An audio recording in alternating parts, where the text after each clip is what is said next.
अस्सलाम वालेकुम नाजरीन। कुरान पाक की सूरह राद में अल्लाह फरमाता है कि हमने हर कौम में अपने नबी और डर सुनाने वाले पैगंबर भेजे। तो फिर ऐसे कैसे हो सकता है कि हिंदू कौम के दरमियान कोई नबी या पैगंबर ना आया हो? अल्लाह ताला जो इंसाफ करता है और इंसाफ करने वालों को पसंद करता है, तो ऐसा मुमकिन नहीं है अल्लाह ने हिंदू कौम के साथ नाइंसाफी की हो। हदीस की कुतुब से पता चलता है कि कमोबेश 1,24,000 अंबिया रसूल और पैगंबर दुनिया में दीन इलाही का पैगाम पहुँचाने के लिए भेजे गए और ये पैगंबर मुख्तलिफ कौमों और खतों में उतारे गए। तो क्या ऐसा हो सकता है कि अल्लाह ने एक पैगंबर भी हिंदू कौम में ना भेजा हो? तो ऐसा क्या हो सकता है अल्लाह ने एक पैगंबर भी हिंदू कौम में ना भेजा हो? हिंदू इस बात का प्रचार करते हैं कि उनका धर्म, जिसे सनातन धर्म कहा जाता है, वो इस दुनिया का सबसे पुराना मजहब है, जबकि ऐसा नहीं है। हिंदुओं के पास वेदास और उनके होली स्क्रिप्चर्स अवेलेबल हैं। उनमें जगह जगह पर हजरत मोहम्मद सल्लल्लाहु अलैहि वसल्लम,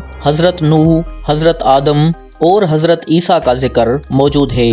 जब हजारों साल पहले हिंदुओं की किताबों में इन नबियों की इन्फॉर्मेशन मौजूद है, तो कोई तो होगा जिसे अल्लाह की तरफ से ये इन्फॉर्मेशन मिली होगी और उसने ये इन्फॉर्मेशन इनको किताबों में लिखा होगा। आखिर कोई ना कोई पैगंबर इनके पास अल्लाह का पैगाम लेकर आया होगा। इन तमाम सवालात के जवाब हासिल करने के लिए हमें तारीख की जानब चलना होगा और हकायक से पर्दा उठाना होगा, उन हकायक से जो हिंदू पंडित, स्कॉलर और तारीखदान आज तक दुनिया से छुपाते आ रहे हैं। तो नाजरीन, ये वीडियो इंतहाई इंफॉर्मेटिव होने वाली है, इसीलिए इसे आखिर तक देखिएगा, लाइक कीजिएगा, शेयर कीजिएगा और चैनल को सब्सक्राइब लाजमी कीजिएगा ताकि हमारा और आपका राब्ता बना रहे। हिंदू स्कॉलर्स ये दावा करते हैं इस्लाम की बुनियाद 1400 साल पहले रखी गई, जबकि उनका अपना मजहब हजारों साल पुराना है। लेकिन ये इस बात से बिल्कुल वाकिफ नहीं है कि दुनिया का पहला पैगंबर इन्हीं की सरजमीन पर उतारा गया था। जी हाँ, यहाँ पर बात हजरत आदम अलैहिस्सलाम की हो रही है।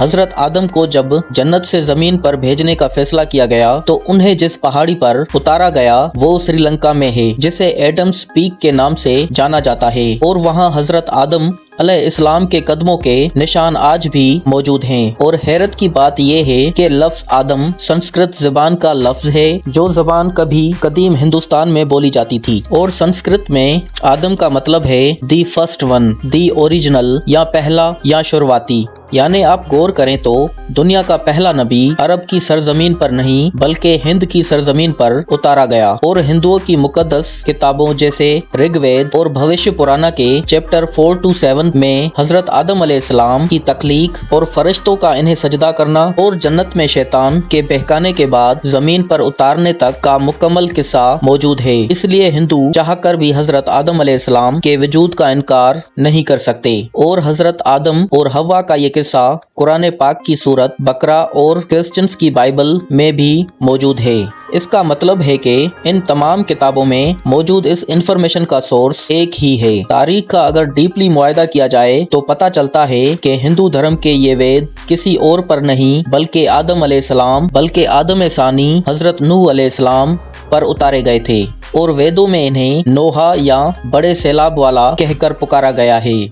और हजरत नूह की कश्ती से लेकर सैलाब तक मुकम्मल वाक़या भी वेदों में तफसील से मौजूद है, बिल्कुल ऐसे ही जैसे वाक़या कुरान पाक की सूरह हूद और बुक ऑफ जेनेसिस के चैप्टर 7 में दर्ज है। इसके अलावा भविष्य पुराना के चैप्टर 4 to 7 में भी इस वाक़े को कोड किया है। खुदा ने उसे कश्ती बनाने और उसमें जानदारों को सवार करने का हुक्म दिया, और उसके बाद एक बहुत बड़ा तूफान आया जिसने हिंदुस्तान की सरजमीन पर जिंदगी का नामो निशान खत्म कर दिया। अगर आप लफ्ज नोहा या नूह पर गौर करें, ये भी संस्कृत जुबान का लफ्ज है जिसका मतलब है कश्ती, कश्ती वाला। हिंदुओं के पास मौजूद वेदों में एक और दिलचस्प बात लिखी है कि सैलाब के बाद जब दुनिया दोबारा आबाद होगी तो मैं इन वेदों को नाफिज करूंगा। और बिल्कुल इसी तरह सैलाब के बाद इन वेदास को हिंदुस्तान की सरजमीन पर नाफिज किया गया, जो कि असल में हजरत नूह पर नाजल होने वाले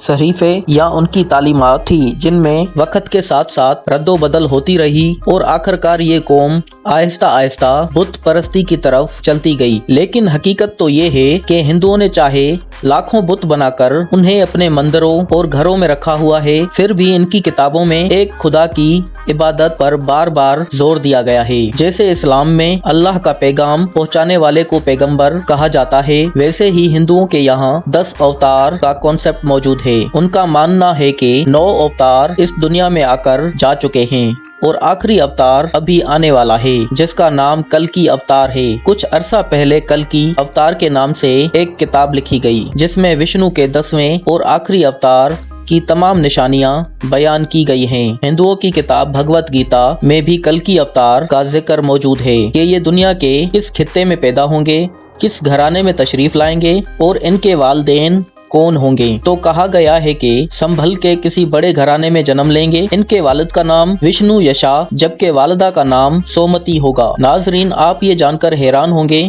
कि संभल का मतलब है अमन की जगह या पानी के किनारे अमन का मकाम या ऐसी जगह जहां बहुत से लोग इकट्ठे हों, और खाना काबा एक ऐसी जगह है जो अमन का मकाम है और हर साल जहां पर लाखों की तादाद में लोग इकट्ठे होते हैं। और जिस बड़े घराने में पैदा होने का जिक्र किया गया है वो अरब का मुमताज़ और बाअसर कबीला कुरैश है, जिस कबीले में नबी दो जहां हजरत मोहम्मद सल्लल्लाहु अलैहि वसल्लम की विलादत हुई। और अरब का यही घराना मक्का को कंट्रोल करता था, खाना काबा की चाबियों का अलमबरदार था। भगवत गीता में कल्कि अवतार के वालिद का नाम विष्णु यशा बताया गया है, जिसका मतलब है खुदा का बंदा। और नबी मोहतरम सल्लल्लाहु अलैहि वसल्लम के वालिद का नाम अब्दुल्ला है, जिसका मतलब भी अल्लाह का बंदा ही है। कल्कि अवतार की वालदा का नाम सोमती बताया गया है, जिसका मतलब है अमन वाली। और नबी करीम सल्लल्लाहु अलैहि वसल्लम की वालदा का नाम आमना है, जिसका मतलब भी अमन वाली है। कल्कि अवतार के बारे में लिखा गया था कि ये कलयुग में पैदा होंगे। कलयुग का मतलब है झूठ, जुल्म और अंधेरे का दौर। तो आज से 1400 साल पहले जब हजरत मोहम्मद सल्लल्लाहु अलैहि वसल्लम अरब की सरजमीन पर तशरीफ लाए तो उस वक्त वो जमीन जुल्म और जबर और बर्बरियत से भरी हुई थी। इससे ज्यादा और क्या कलयुग होगा।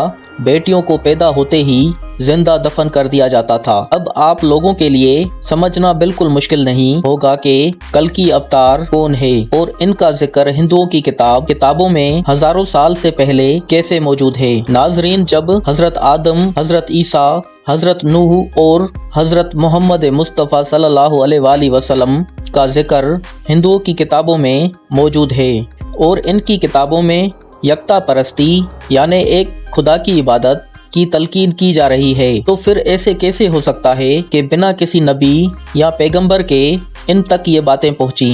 हिंदुओं के पास हजरत नूह अलैहिस्सलाम के सहीफे वेदों की शक्ल में मौजूद हैं, मगर वक्त के साथ साथ वो अपनी असल शक्ल खो चुके थे, वरना हिंदुओं का असल मजहब भी दीन इस्लाम ही है। आप ये जानकर हैरान होंगे डॉक्टर जाकिर नाइक पर इसीलिए हिंदुस्तान में पाबंदी आयद की गई है कि उस शख्स ने हिंदू मजहब पर तहकीक की, बहुत से रेफरेंसेस इकट्ठे किए और लॉजिक से बात की और हिंदुओं की किताबों से दीन इस्लाम के हवाले दे देकर उन्हें दीन हक की तरफ बुलाया और वो अपने इस मिशन में काफी हद तक कामयाब भी रहे, क्योंकि नबी दो जहां हजरत मोहम्मद सल्लल्लाहु अलैहि वसल्लम आखिरी नबी हैं, सील ऑफ प्रॉफिट्स हैं और आपके बाद किसी नबी ने नहीं आना। तो उनके बाद दीन इस्लाम की तबलीग की जिम्मेदारी ख्वाजा मोइनुद्दीन चिश्ती अजमेरी रहमतुल्लाह जैसे सूफी बुजुर्ग ने लाखों गैर मुस्लिमों को मुसलमान किया। इसी तरह आज हमारी भी जिम्मेदारी बनती है कि अल्लाह का पैगाम जहां तक हमारी सखत में हो पहुंचाते रहें। अगर कोई एक शख्स भी हिदायत पा गया हमारे लिए निजात का जरिया बन जाएगा। नाजरीन, आज की इस वीडियो के बारे में आपकी क्या राय है कमेंट सेक्शन में हमें ज़रूर बताइएगा। इस दुआ के साथ वीडियो को ख़त्म करते हैं कि आप खुश रहें और आबाद रहें। अल्लाह हाफिज़।